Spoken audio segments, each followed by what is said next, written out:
Everybody, welcome back. I'm Deez, this is my workshop, and before we get started with today's video, I just wanted to throw in a disclaimer that we're going to be working with a forge. I'm going to be using the Devil Forge today, and this is the first time I've used it. I am by no means any expert whatsoever in this thing. I am trying to learn. This is my first time using a forge. I understand that these things can be dangerous. There's gases, there's smells, there's things you don't want to inhale. There is heat and fire and potential for disaster. You got to be super careful, you got to be focused, and you have to be paying attention to what you're doing. I want to stress that because I don't want anybody to think I'm some expert and I'm trying to educate you and show you how to do it. If you watch my channel and you know this channel, it's about my learning journey and me trying to figure things out. So don't use this as an educational how-to video by any means. Just enjoy it and enjoy my progress in learning something new. There's also the aspect of filming. I've never filmed this kind of work before. It is a lot of outdoors activity. I try to limit what I share on my personal life with this channel. I like to keep my personal life private. You know, it's the internet, right? You got to be careful with that. But I really wanted to focus on what I was doing. I've never done it before, and I wanted to be careful and as safe as possible. I'm sure some of you out there who've done this a lot will point some things out that I did wrong. Look, I tried my best. I was safe as I could possibly be. You always learn things, but in the end, it was a success, and nobody got hurt. There was no major problems or anything like that.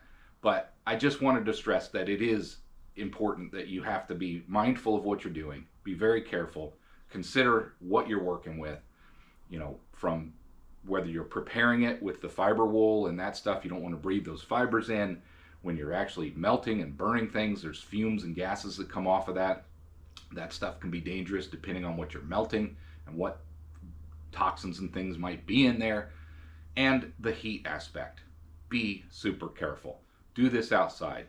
Don't do it to where you can have a major problem. Have a plan. Have a fire extinguisher. Have a hose ready. I had all that. Let's get on to today's video. I think you're going to find this interesting. I actually had a blast, and I'm quite pleased with how this all worked out. Everybody, welcome back. Today we're going to start a long overdue project. This is going to be getting out the Devil Forge, repairing it, the refractory cement, painting the inside of it so it's a fire protection for that fire wool that's in it. Get everything unboxed and set up and prepared, and I'm hoping that tomorrow we can actually do a fire of it and melt some aluminum. My end goal is to make some aluminum ingots that we can then use on the machines over here, projects out of them. I've got a lot of aluminum that I've been storing and collecting over the last couple of years. This is long overdue. I got it for Christmas, not this last year, but the year before that. It's long overdue that I actually get this thing out. I've just been dragging my feet because number one, I didn't have enough scrap material to mess with, and number two, you got to be careful. This thing is heat. It can be dangerous, and I want to make sure I have the right spot to do it. Let's get started. Let's get this thing off the shelf and just see what we're dealing with. The first thing we need to do is get this refractory cement painted on there so it has time to dry. It needs to sit there for a day before you use the forge.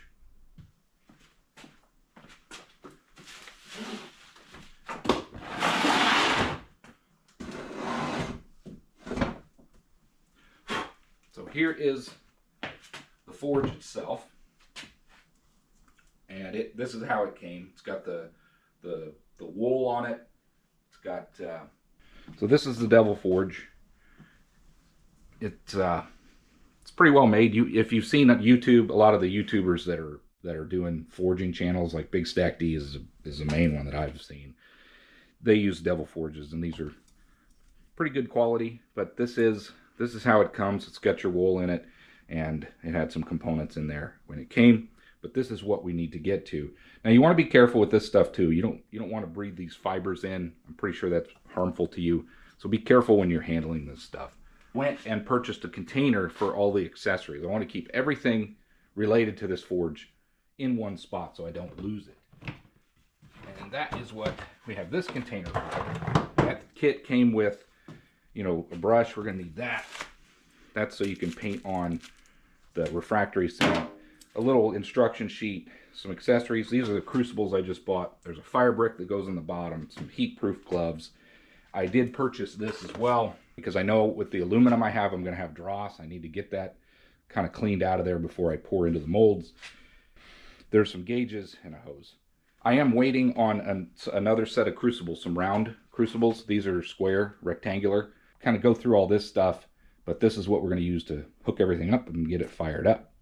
But let's move on to the refractory cement. This is what came with it. Basically, there's the crucible usage.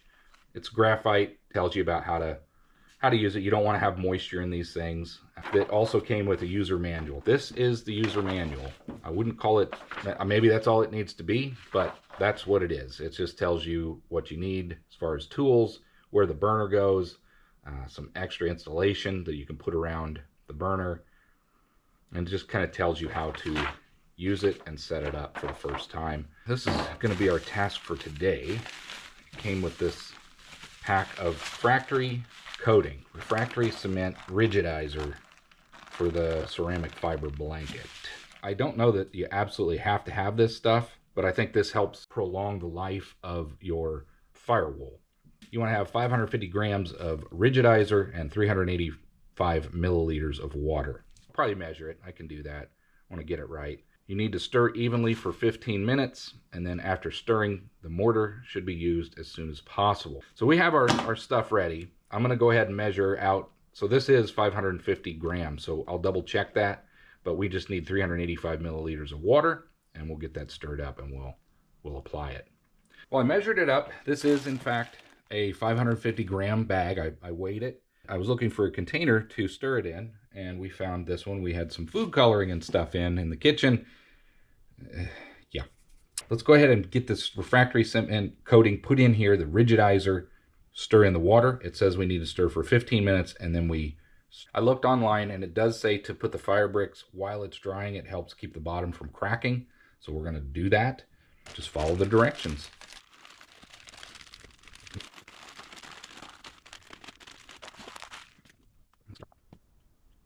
Hey Siri, set a timer for 15 minutes.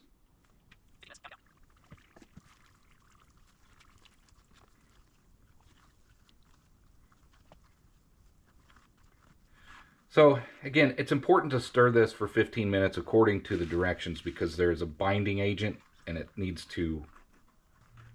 it absolute, I guess. So we're going to go ahead and stir this for 15 minutes, and I'll bring you back when it's been 15 minutes and we're ready to coat the ceramic wool.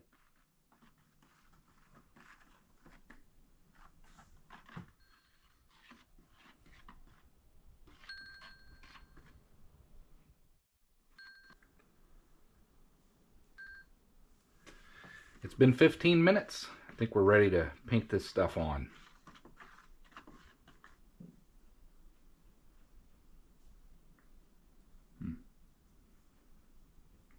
It's a little tricky.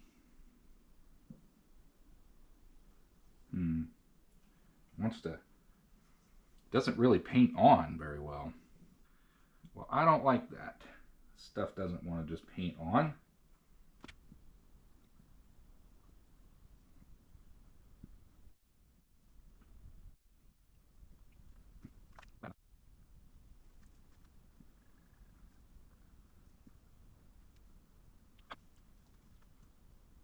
Well, that bottom layer just wants to peel up. Kind of a pain in the butt.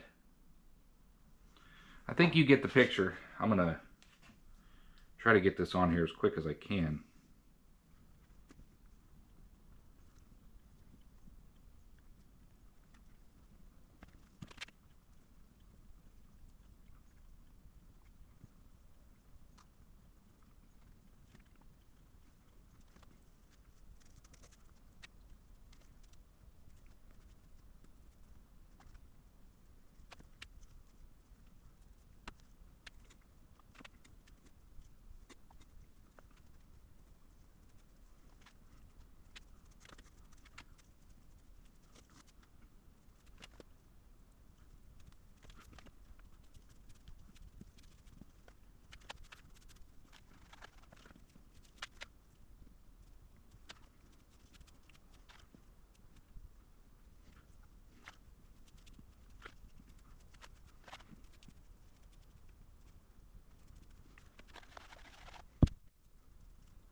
if you're watching this video because you're trying to figure out how to do yours, just be warned, this stuff is not as easy as you might think to slather on there.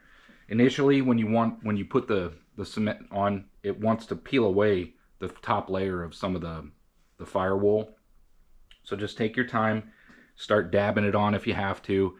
Once it soaks in and you get that first layer on, it's a little bit easier to start spreading it around once it starts sticking. But I think the idea is to get enough of the liquid soaked in to form a harder layer to rigidize. It's rigidizer all of that wool. It's not a perfect job. I got as much as I could up here done. The hole at the bottom, I could only get so much of that done. It is what it is at this point. It is coated very well. I went ahead and used, there was plenty of material in that package, the 500 grams of stuff. So that wasn't an issue.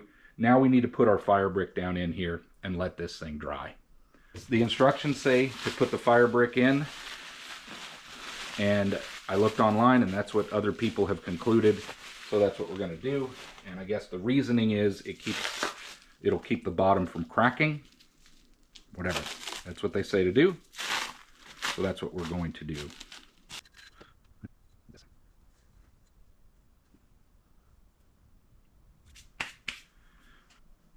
Leave well enough alone. That's going to do it for the fire brick. Now we're just going to let it set up. We'll bring you back tomorrow. I decided to order another round of refractory cement. It's a really thin coating on the forge that we put on there with the materials that came with the Devil Forge. It's really just one coat and that's it. I did some more research and a lot of people suggest that you should spray some hardening compound or hardening solution on the wool first. I think that rigidizes the wool. Then you can come back and put the satinite or the refractory cement, there's several different names for this stuff, on it. So I did some research and I found that a lot of folks will just use satinite. So I bought some from Mr. Volcano, 10 pounds of it off of Amazon. And I'm going to try something a little different. I'm going to put it in a bag and stir this up. And we're going to put a second coat on. I think a lot of people say maybe do 3 coats. I think I can get away with a second coat. And then we're going to fire this thing up and heat it up. But I wanted to go ahead and put a second coat on there because it is pretty thin.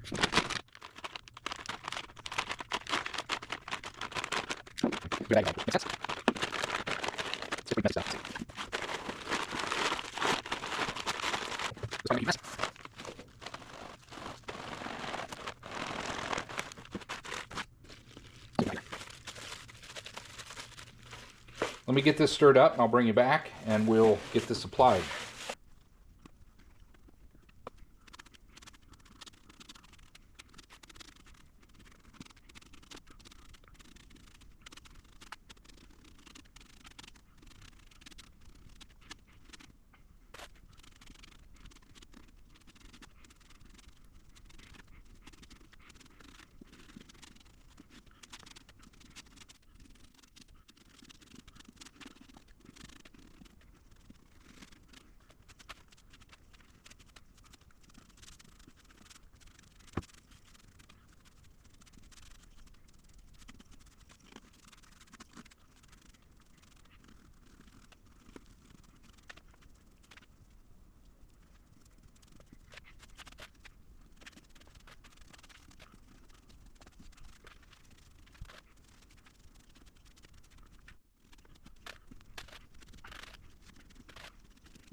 Let me give you a quick update on the forge. We put that refractory cement back on, some additional layer on it yesterday. And it's actually still, it kind of had on the top, the effect was it kind of heaved up the wool, so moisture must have got in there and expanded. It's also cracking a little bit on this second layer. I know this will probably make it crack more by running a fan on it, but I really want to get this thing fired up in a couple of heat cycles in there to cure this refractory cement. I'm just going to stop at the 2 layers. I think if I put another layer on, it's just going to make it even thicker and crack more. I can always reapply. I bought a 10-pound box of this stuff, so if it cracks off and stuff, I can patch it, repair it later. But we do have it in here. We've got 2 layers of this stuff. It's got to dry before we fire it up, or at least it needs to dry more. So hopefully throughout today, maybe tomorrow, I'll be able to fire this thing up. In the meantime, I think what we should do is come over here and work on, well, let me get this stuff cleaned up. But in that box is the hose and the clamps and the regulator and all that stuff that we need to assemble to hook to the propane tank before we even fire it up. I might as well go ahead and tear down some of the aluminum and things that I was kind of hanging on to that I thought we would melt. Primarily, I've got 2 of these frames. These are just aluminum window frames of some sort, but there's rubber and there's some pieces on here. There's silicone. We got to get that off of there, at least as much as we can. There's paint. There's already going to be a ton of dross from this, a lot of dirt and debris that I'm going to have to scrape out of there before we can, you know, pour into the crucible. As such, this is not going to produce very good quality aluminum ingots. However, it's all for testing. It's all for playing around anyway. So I do want to use and melt this stuff out. Plus, these are big. I've got 2 of them, and they're just taking up space in my shed. I want to get these things cut down.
There's just something not right with this. I'm gonna have to play with this in another video someday, but this thing is cutting so crooked.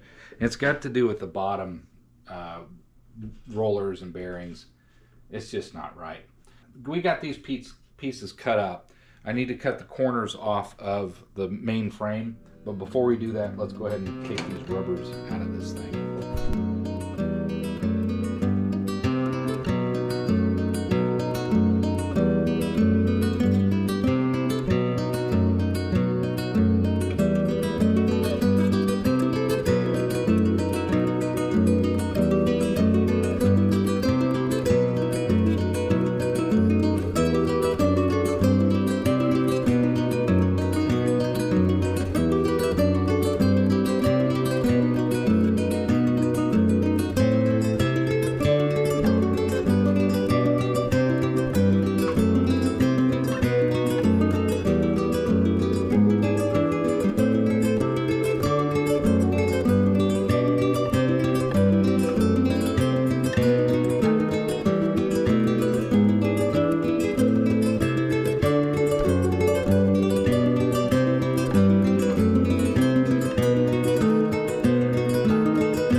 Much props to those guys that are doing recycling and those channels that are really, you know, melting aluminum and copper and all that, and all the cleanup with the wires.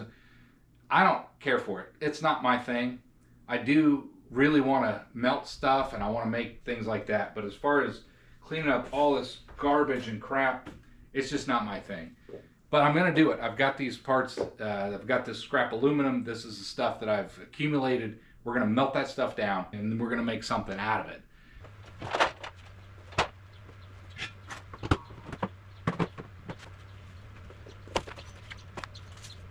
Okay, user manual. Insert the bricks, blah, blah, blah. Connect the pressure regulator to the gas tank. It's left-handed thread. Use a screwdriver, some other wrench. Okay, we've got hose clamps. Let's go ahead and peel this open. This is just a hose, gas hose. And we also got, this is the extra fiber firewall. And you use this extra bit to pack around the part that goes into the forge. Burner goes into the forge, so you use this to kind of seal it up. Here's the pressure regulator. And then finally we've got fittings and doodads and things that came with it. It's kind of an odd package. It's not like a retail, I don't know if this was resold or if this was this is how Devil Forge sends it, but this is how I got it. It was a gift. There we go, I got it. So this ends up pushing on a thing that's down in there. Let me figure out how exactly they want me to connect this. I think I got it. It would be for connecting to here. Okay. Alright, I got it. This goes into the forge, and you can control your airflow with this, I believe. Yeah. So you can adjust how much airflow you have with this little cool little medallion they put on there.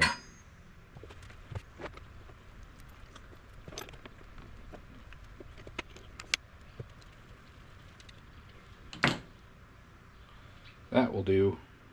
And then then this will go onto here when we're ready to use it. I think I'm going to put some tape on this. This is pretty sharp.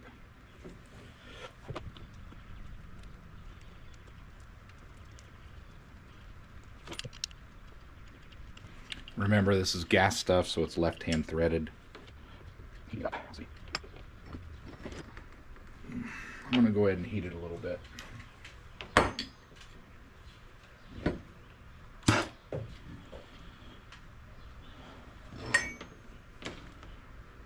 Yep, that was the trick. Same situation, it's got that sharp, just for good measure, we'll put some tape on that as well.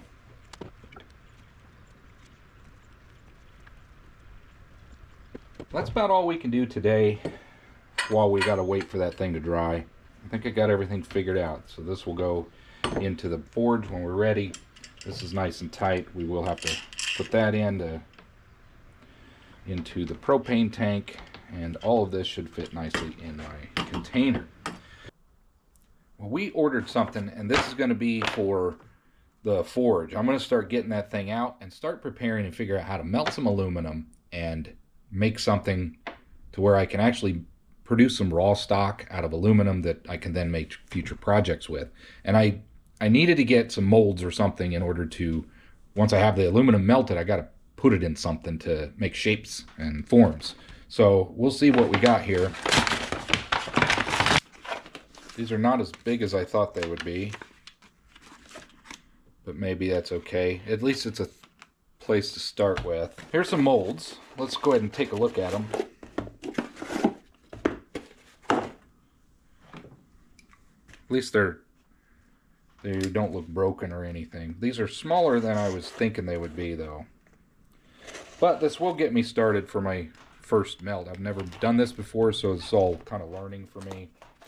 But I was hoping to get something bigger. But these will work to start with. Here's these are graphite molds. There's 4 of them, and that actually would produce a really nice chunk of aluminum for the project sizes that I'm working on, maybe a model engine or something of that nature, or even just shop made tools. These will work. At least I have something where I can get started. When I melt something, I can make some shapes. I'm still waiting on the forge to dry, but we did get this. I bought some round molds that were disappointingly small, but I want to be able to make some round stock that I can make a flywheel or something out of. So I found another size crucible, and this came in today. So here's what we got.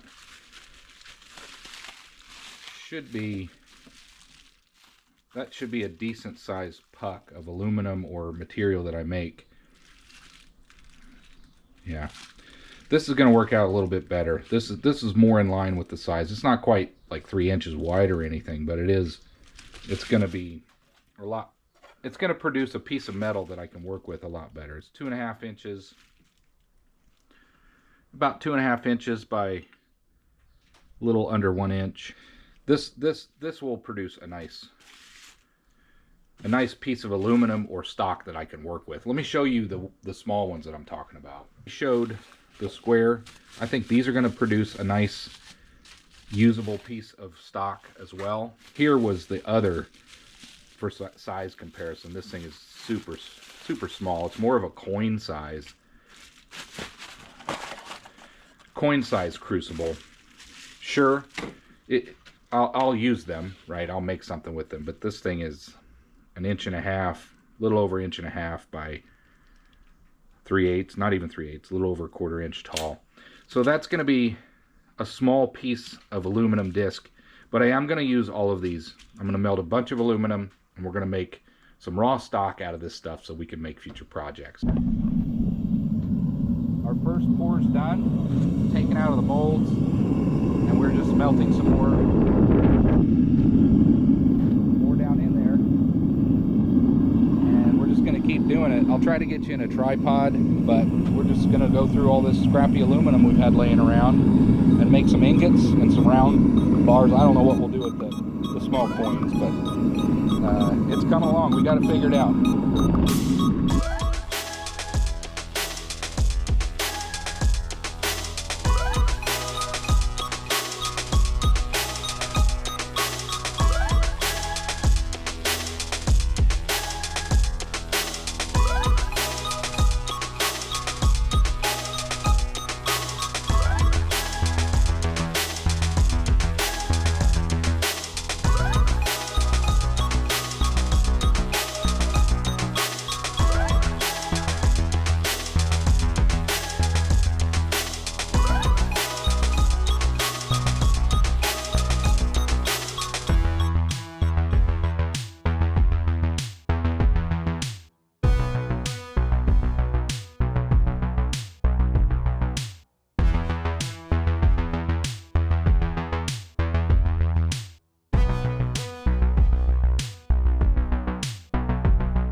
the aluminum melted, and now it's time to clean up. I'll just show you what we did. We've got to clean this up a little bit, but there's all the aluminum ingots and different pieces that I made. I'll probably remelt some of that. Sorry about the wind, but I'll remelt some of that stuff, or I'll mill it down and we'll use it somehow. But I got a lot of really nice square stock that's almost an inch thick. A lot of good round 2.5 inch round aluminum pucks. Some little coins and stuff that I'll probably remelt later, but that's more manageable that way. I can store it better. But overall, it was some pretty dirty aluminum. We got a lot of dross. I'm sure I could remelt that, but I'm not going to. It's not worth it to me. But that's what we ended up with. I'm going to stop recording today and just clean all this up, because this was a lot of work. And I'll bring you back tomorrow and we'll evaluate what we have. Maybe we'll weigh it all out too and see just how much we ended up with. Well, today is the next day. Drinking a little bit of coffee. I wanted to show you the aftermath. What do we have? This is our slag. Now, slag, dross, whatever you want to call this, a lot of it is just ash and dust and dirt and debris and some steel. There were some bearings in some of it, some parts that I thought were aluminum that clearly weren't because they didn't melt. But I know a lot of aluminum made its way into here as well. Now, I don't really think I'm interested in remelting the slag to get more aluminum out of it. This stuff's pretty dirty, it's pretty filthy, and I don't think the yield is going to be, what, 1 ingot maybe. It's just not worth it to me. It's pretty filthy stuff. But what I am going to do, and I already started doing, is I'm going to go through and actually hand pick out some of the actual chunks of aluminum. Like that's got a piece of steel in it, so that's not going to be good. But there's some little pieces of actual aluminum with very little dirt and debris. So I'm going to save that, because I will remelt aluminum again. And there you can see there's some lumps here. I can go ahead and use some pliers and rip that stuff off. But more importantly, check out the payload. That was a lot of scrappy aluminum. It was old window frames. It was basically trash, and it was all headed to the recycler anyway. So I just been keeping it, and my brother, my dad, and myself, we've been just coming across aluminum, threw it in a bucket, and I finally had enough to where I thought, okay, it's time to see what we can do. And we ended up with quite a bit of aluminum. I'm going to go measure the weight of this, and then we'll pick this up and we'll pull this stuff out, and we'll just take a look at all of it. But I'm pretty happy with the parts that we ended up with. I'm going to be able to turn these down and make these into usable cylinders for the lathe, some lathe work. That was my goal. And I've got several of these square ingots that I can turn down on the mill, and I can have some really nice square aluminum stock for different projects, model engines, or who knows what. You know, this stuff's really cool. So that was my goal, is to make something that's useful in the workshop that I can actually turn down and mill and machine. I'm not sure what I'm going to do with these. I thought that those little graphite molds were bigger than that, and then I ended up returning them, but Amazon said just keep them. But I bought this bigger one instead. This is what I was after, something like this, maybe even bigger yet, but these little graphite molds are expensive. Let me go weigh this stuff out, and then we'll take a closer look at what we got.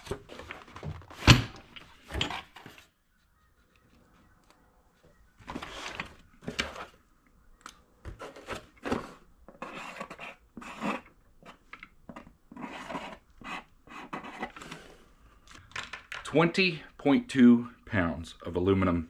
That's pretty clean. I'm not going to say this is pure grade A best quality. This was all dirt and recycled aluminum parts, so it's probably a mix and match of different alloys. But overall, it looks pretty clean, and we're going to see how it turns here shortly.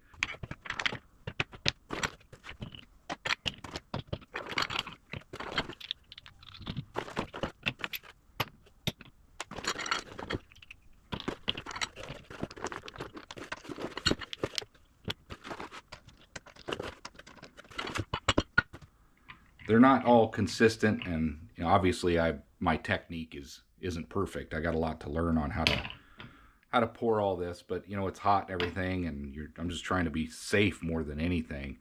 But over time, my techniques and skills will improve with that. But we've got 7 round pucks. Let's see, 26 square ingots. We got 16 small round diameter aluminum pellets, or coins, I guess you could call them. And then I experimented with a loaf pan. This first one, I thought I had more aluminum in the crucible than I did, and I ended up with this. And then there's moisture or something, I think, in the pan, even though we tried to temper it first. And I mean, I could probably cut a piece off of here and salvage, you know, maybe a flat piece of stock here, and maybe a piece here. And I might go ahead and do that, and then the rest of it will remelt at a later date.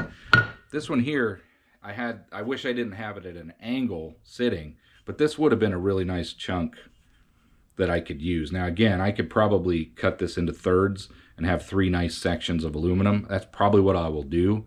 And I'll have just varying thicknesses, but a couple, 3 really nice pieces of thick, chunky aluminum. And then we'll remelt whatever I cut off and doesn't work out. But overall, this was a nice way to reclaim some old aluminum and end up with some usable material with the machines. Now, before we close out this forging video, we gotta actually mill some of these. So I think what I'm going to do is mill one of these cylinders, these pucks of aluminum that I have, along with one of these square ingots, and we'll see how they turn out, how well they mill and turn in the lathe, and then what the end result is.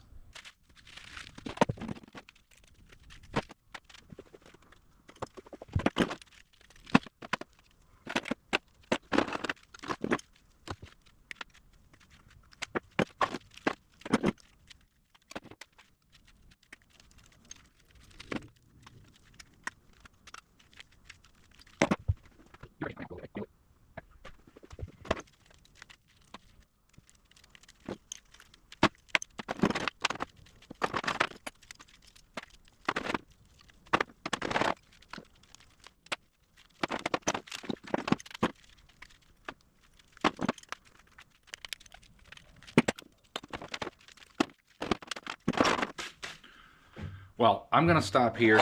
This is already getting some dirt and dross in this, so that's going to make whatever I use this with in a melt, it's going to be, that's dross. It's going to be contaminating it that much more, so I don't want to contaminate a clean pour, but I will add this to like aluminum cans or something like that. Let's turn this down so we can clean it up.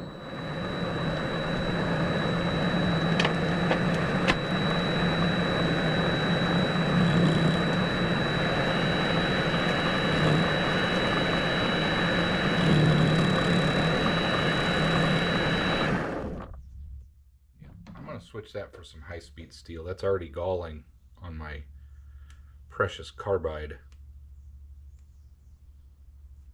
and that's a new tip.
Well, this stuff is certainly an alloy aluminum now. It is not a pure grade of aluminum. You can tell by these chips, the way it's kind of a little crumbly. It's not crumbly, but it is definitely, it's impure. However, I think for a lot of my projects, it really won't matter. It sure is messy stuff. So if you're looking to make something really, really good, I would certainly steer away from this stuff. But for just playing around and having fun in the shop, making coasters and just simple, fun little things, stuff will be just fine. Now, it is rough, so I want to see if I can improve that. First thing I want to try is to go back to my carbide.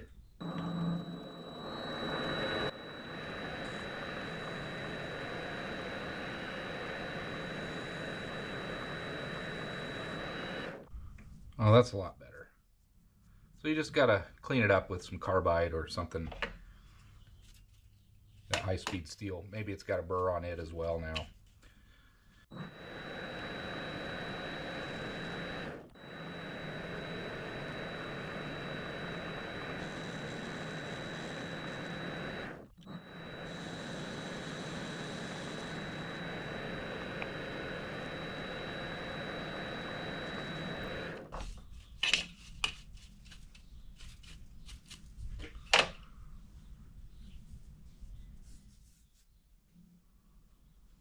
Okay.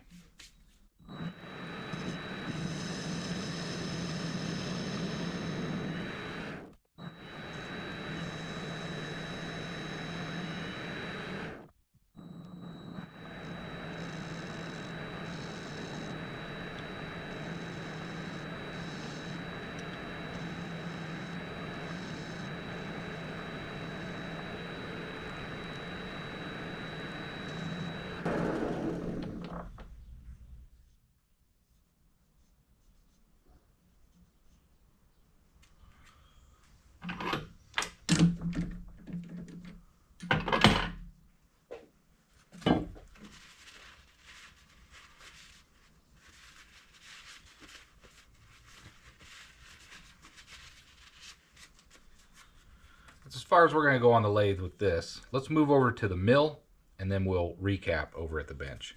Let's clean up one of those square pieces.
keep in mind that some of these pieces, when you melt that aluminum, it really dips down and you lose some thickness. These look a lot thicker than they really are.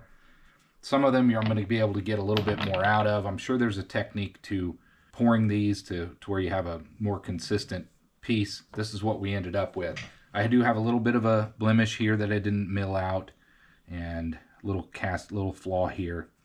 But overall, this will be a usable piece now that we can make something out of. Here's a disc. You can see how much that I'll probably have to mill off of these to be able to make them usable. And that's just the nature of it. There's probably, like I said, a technique. Maybe I'll try to improve that, but for my first pour, I'm not disappointed with that. What did we end up with that we can put on our material shelf? We've got a 600, it's over 1/2 inch, so that's definitely usable. 615, 614 thou thick. And it's total 2.5, it's just at 2.5 inches wide. That's usable for sure. So a 2.5 inch wide disc over a 1/2 inch thick, you can make something good out of that. And I suspect that I can get at least that thickness and that much OD out of all of these. What did we end up with this? Just one small example of the square. We have just under 1/2 inch, 482 thou. I'm sure most of these I'll get more than a 1/2 inch. And width, I have 100, just under 1.5 inches, 1459. That's not too bad. 1457. I do have my mill trammed in pretty good now. I'm pretty happy with that, to be honest with you. I did that in a previous video. 1456.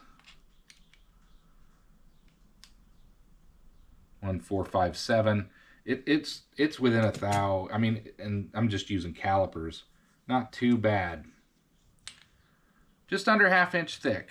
Definitely some usable material. Oh, total length. We got 3.5, 3.350. So not 3.5 inches, but over 3.25. So there you go. Just a proof of concept. We have got some billets that we can use, and I can mill all this stuff down as needed to work on different projects. We really this is all about saving some scrap that was getting destined for the landfill or maybe the recycle center to become aluminum cans or something. And who knows, maybe we're going to make something really cool out of these someday. Now, in future videos, I'll probably clean a lot more of this stuff up just as I get time. And I'm still trying to decide what I want to do with this. Do I remelt it? It sure feels like I should. But I think if I cut a slice here and then mill it down, I might be able to get a 1/4 inch, at least a 1/4 inch usable plate out of this. I don't know yet. I may just cut this up and melt the whole thing, but I'll figure that out. And then this one, I think I'm going to I'll probably cut this in half. Hopefully you can see that. I'll probably cut this in half and then mill it down to the most, this thinnest area here. I know I'm going to end up wasting a lot of material. Next time I pour one of these, I'll make sure I have this level. But I should be able to get some usable, big chunky aluminum stock out of this. We can make something cool out of that. I don't know how thick or big it'll end up being, but I think I can make something square and usable out of this. So I'm gonna try. Again, that's gonna be in future videos. So there you go. Proof of concept. We've got some pieces that we can work with. The Devil Forge prep and first use and first time melting video to a close. As you can see, I got quite a bit of material out of that just scrap aluminum that was given to me. If anything, if I just want to recycle this stuff as it is, I think I could probably get more per pound because it's cleaned up. It's certainly not pure aluminum of any grade that's measurable. It's an alloy of some sort. It's a little crumblier, more crumbly than a pure aluminum bar that you might buy or something. For what I do in the shop, most projects, this stuff's going to be just fine. It mills a little differently, but it turns out pretty good. It's still aluminum, and we've got a couple usable pieces to start with, and I got a whole lot more to work with. I'm going to close the video here. I hope you enjoyed this one. I actually had a really good time doing this. I was a little nervous at first just because of the inherent danger of working with such a hot piece of equipment and and just the other dangers involved with it. But in the end, I was careful and I was able to make it work. And we really had a lot of fun. And in the future, I'm going to be able to be more comfortable and making, you know, I've got a copper melt that I want to do. I have brass. And then someday I want to get to where I learn how to make molds or something to maybe make a model engine kit, or I don't know yet. Maybe some flywheels or something. I'm able to do forging, and someday I might be able to do casting. With that, we're closing the video out here. I hope you enjoyed. If you haven't subscribed, please do. It really helps out the channel, and I hope to see you on the next one. Thanks for watching, everybody.